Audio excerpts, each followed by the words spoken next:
Yvette, you should be able to unmute your mic and your 3 minutes will start now.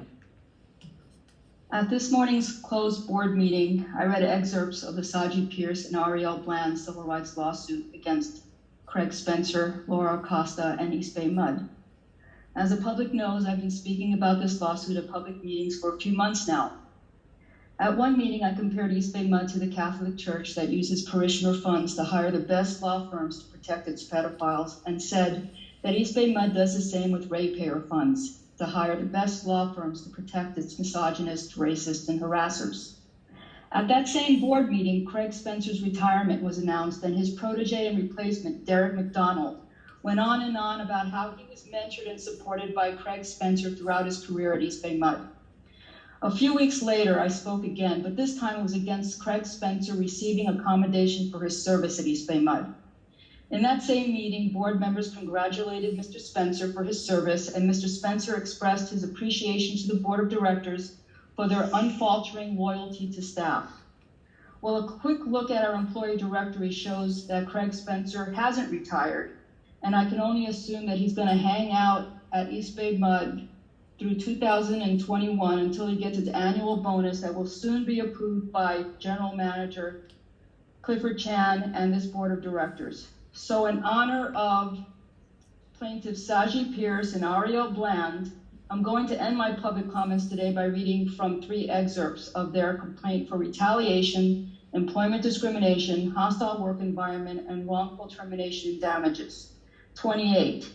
At the time of her application, Plaintiff Bland had worked for 4 years as an in-house counsel for 2 public agencies, externed with a United States District Court judge, and had experience in litigation and transactional work.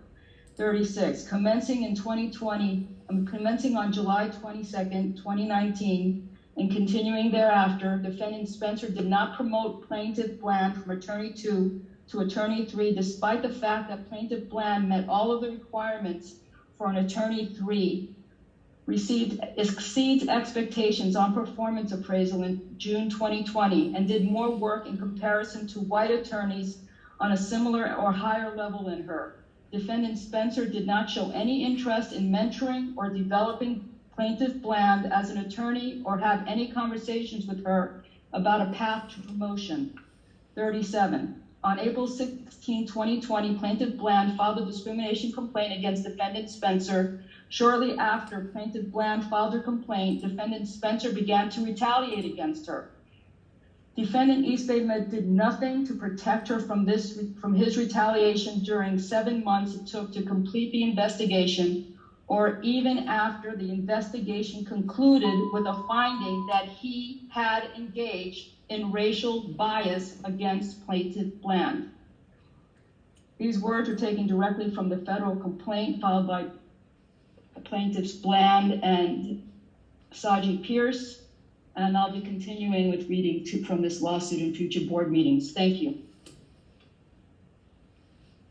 All right. I just want to add that we cannot comment on ongoing litigation.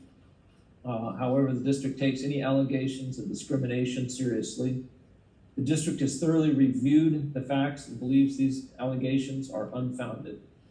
We are deeply committed to diversity, equity, and inclusion, and to ensuring that the district fosters a work environment in which all employees feel respected, supported, and valued. Risha, are there any other speakers at this time? No other speakers. All right, so we're on to our consent calendar.